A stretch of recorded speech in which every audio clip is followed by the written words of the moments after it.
Sort yourself out, Jordan Peterson. Stop lecturing the rest of us. Stop acting as if we can't criticize other people, but you can criticize us. Stop acting as though we don't know anything and that we should not be kind to other people, that we should be powerful over other people instead of being kind. Stop saying we don't understand hierarchies, that all of our classes are neo-Marxist, postmodernist. Stop criticizing our identity and how we identify in what we know we are just because we're different from you. Just because we're different from you doesn't mean that you get to say what we ought to be. We know what we ought to be, and you can't accept what you are.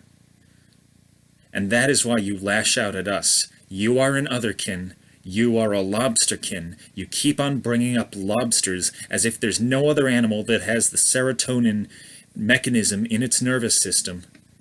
Even though manatees have it, even though toucans have it, and rattlesnakes, and donkeys have it, but you keep bringing it up. There's just the lobster over and over again, as if we can't see your game, as if we can't see what you really are, and what you're too ashamed to admit that you are.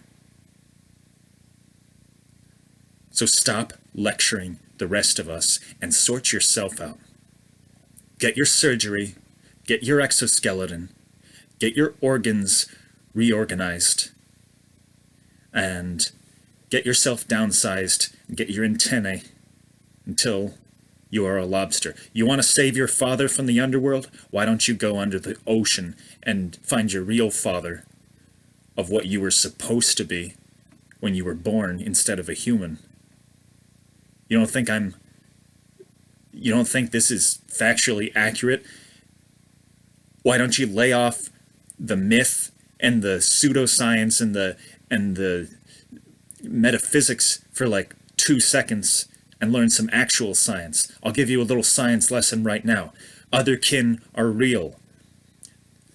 Their consciousness was supposed to go into another animal in the dimensional selection process of organisms for which the consciousness to go into, and then by hypermolecular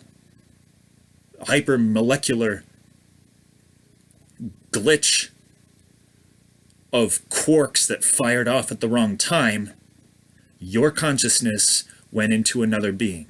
And I'm sorry, but as you say in your own words, life is tragic and you have to accept it and deal with it.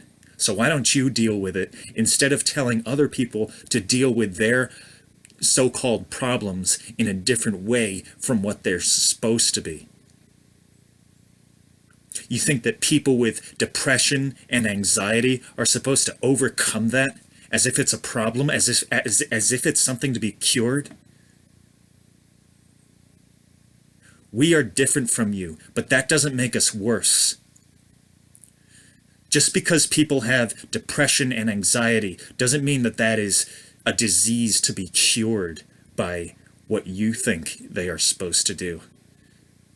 People with depression and anxiety are more special and interesting than you.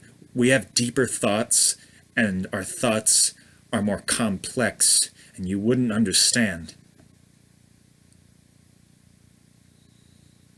So stop telling us to get up and throw our shoulders back and organize into order what is the beautiful chaos that we have that makes us special.